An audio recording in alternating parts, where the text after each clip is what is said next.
আচ্ছা, ভাবুন তো, আপনি একজন নেতা, আর আপনার একটা খুব পছন্দের ধপধপে সাদা পাঞ্জাবি আছে। আপনি কি চাইবেন সে সাদা পাঞ্জাবিতে অহেতুক কোনো কাদা লাগুক? আর তার উপরে আপনি নেতা, আপনাকে জনগণ ভোট দেয়, আপনি বিধানসভায় যাবেন বা বিধানসভায় যান, দীর্ঘ সময় জনগণের জন্য কাজ করেছেন। আপনার কি ইচ্ছে হবে সেই সমস্ত যখন জল জমে যাবে কোনো এলাকায়, সেই জল দিয়ে হেঁটে সেই মানুষগুলোর সঙ্গে দেখা করতে? অনেকের ইচ্ছে হয়, অনেকের ইচ্ছে হয়। অনেকে অপেক্ষা করেন জল নেমে যাবে, বন্যা গিয়ে সূর্য উঠবে, খরা আসবে, মাটি শুকিয়ে যাবে, তারপর সে এলাকায় গিয়ে কিছু ছবি তুলে আসবে। না, আমি এটা কোনো গল্প বলছি না। কেন যেন এই গল্পটার সঙ্গে আজকের একটা দৃশ্য সারাদিন ব্যাপী যে আমরা দেখলাম মিল খেয়ে যাচ্ছে। কি বলুন তো, মানিক সরকার আজকে নামলেন। দীর্ঘ সময় তিনি ত্রিপুরার রাজনীতির সঙ্গে যুক্ত, চারবার ত্রিপুরার মুখ্যমন্ত্রী। এই মানিক সরকারকে ঘিরে গোটা দেশের মানুষের একটা অন্য উন্মাদনা রয়েছে। এই মানিক সরকারকে ঘিরে গোটা দেশের মানুষ এক অন্য ছবি জানে, যিনি সচরাচর সর্বদাই সাদা পাঞ্জাবি পরেন, সাদা পায়জামা পরেন, কিন্তু সেই সাদা পাঞ্জাবি পায়জামাতে কাদা যেন না লাগতে পারে তার চেষ্টা তিনি সর্বদাই করে গেছেন।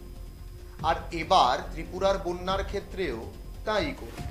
যদিও কেরালাতে বন্যা হলে এই মানিক সরকারকে দেখা যায় সিটি সেন্টারের সামনে একটা ডাব্বা নিয়ে ভিক্ষে করতে, দুঃখিত, ভিক্ষে নয়, ত্রাণ কালেক্ট করতে।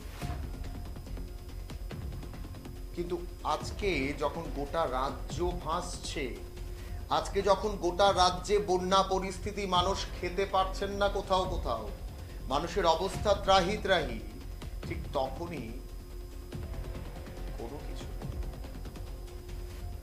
দেখুন। আজকে মানিকের সর্বোপরি সর্বশেষে দেখা পেল রাজ্যবাসী। দীর্ঘ সময় ত্রিপুরার সঙ্গে যুক্ত, সাদা পাঞ্জাবিতে কাদা লাগাতে চান না, তাই জল নেমে যাওয়ার পরেই মাঠে নামলেন রাজ্যের প্রাক্তন মুখ্যমন্ত্রী মানিক সরকার। বিরোধী দলনেতাও ছিলেন 5 বছর। কিন্তু প্রশ্ন হলো, কেন মানিকবাবু এই দ্বিচারিতা, এই বৈষম্য কেন? কেরালাতে বন্যা হলে আপনি যখন একেবারে চটজলদি একেবারে রাজধানী আগরতলার প্রাণকেন্দ্র সিটি সেন্টারে দাঁড়িয়ে ডাব্বা নিয়ে ত্রাণ কালেক্ট করেন, আর এখন যখন আপনার রাজ্যের মানুষ ভেসে যাচ্ছে, আপনার নামতে নামতে 3 দিন লাগলো কেন? আজকে তো জল নেই, বা এমন জায়গাতেও গেলেন যেখানে সত্যি অর্থেই জল নেই, শুধু কাঁদাই ছিল। কেন? মানে নেতা আমরা তৈরি করি, যে নেতাদের আমরা তৈরি করি, সে নেতাদের আমরা ভাবি যে তারা আমাদের পাশে থাকবে, বিপদে থাকবে। জল যদি গলা পর্যন্ত হয়, সে গলা জল পেরিয়ে আমার নেতা আমাকে দেখা করতে আসবে, এই আশাটুকু তো আমরা রাখি সাধারণ জনগণ। কিন্তু মানিক সরকার সর্বোপরি আজকে নামলেন, হ্যাঁ বলতে হচ্ছে খবরের গুতায় নামলেন। কারণ যে পরিমাণে সামাজিক মাধ্যমে এখন তো আর খবর শুধুমাত্র আমাদের টিভি কিংবা পত্রিকায় থেমে নেই, খবর কিন্তু এখন সামাজিক মাধ্যমে হয়। আমরা প্রত্যেকে যারা সমাজ মাধ্যম ব্যবহার করি, আমরা প্রত্যেকে এখন এক একজন সাংবাদিক, আমরা প্রত্যেকে এক একজন এখন ব্যক্তিগতভাবে সংবাদ মাধ্যমের সঙ্গে প্রত্যক্ষ বা পরোক্ষভাবে জুড়ে যাই। এবং এই সামাজিক মাধ্যমে যেভাবে প্রচার ঝড় হচ্ছিল, তারপরে আর বাড়িতে বসে থাকতে পারলেন না মানিক সরকার। শেষ পর্যন্ত ওনাকে বেরোতে, উনি বেরোলেন, কথা বললেন, ছবি তুললেন, দেখা করলেন, চিকিৎসককে সঙ্গে নিয়ে গেলেন এবং সাংবাদিকদের মুখোমুখি হয়ে কথাও বললেন। শুনুন কি বললেন।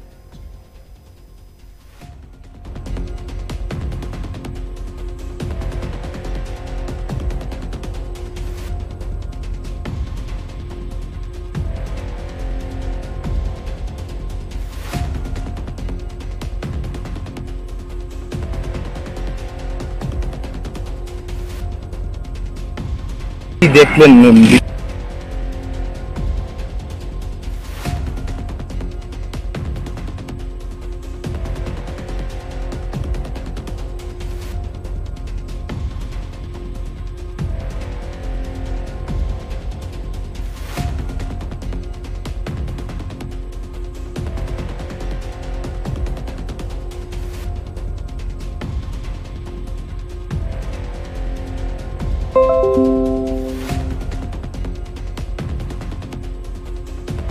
শোয়ার পরে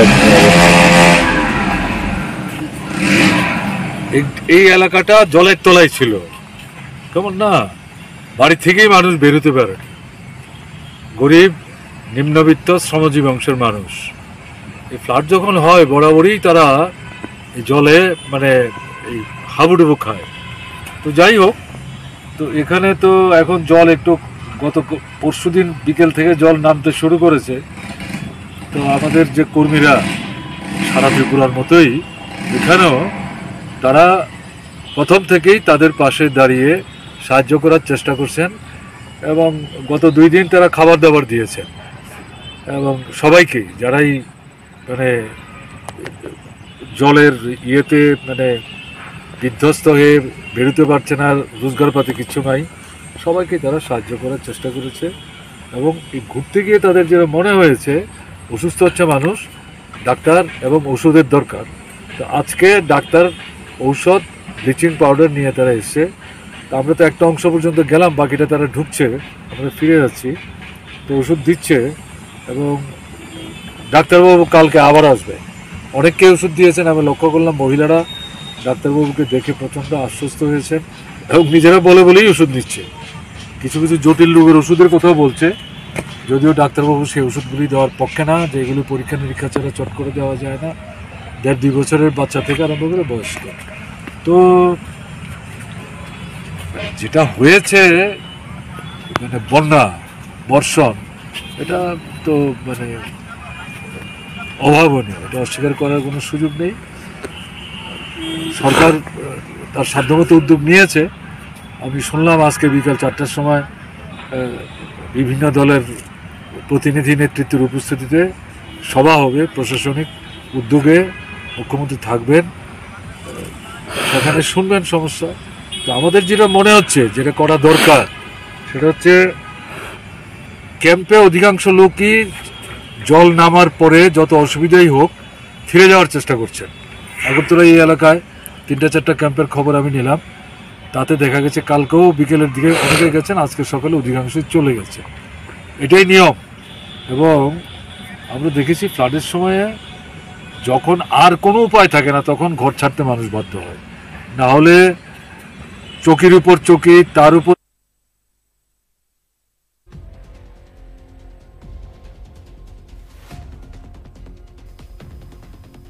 রাজ্যের প্রাক্তন মুখ্যমন্ত্রী মানিক সরকারের বক্তব্য আপনারা শুনছেন। হ্যাঁ, উনিও স্বীকার করলেন যে এলাকায় উনি দাঁড়িয়েছিলেন সে এলাকায়ও জল ছিল, জলের নিচে ছিল সে এলাকা। যখন জল নেমে গেল, মাটি শুকিয়ে গেল, তারপর উনি পরিদর্শনে। কিন্তু প্রশ্ন এখানেই উঠছে, কেন আগে নয়? কেন জল থাকতেই সে মানুষগুলোর পাশে দাঁড়াতে পারলেন না মানিক সরকার? কেন পারলেন না সে মানুষগুলোর পাশে দাঁড়িয়ে তাদেরকে তখনই সহযোগিতা, সাহায্যের হাত বাড়িয়ে দিতে?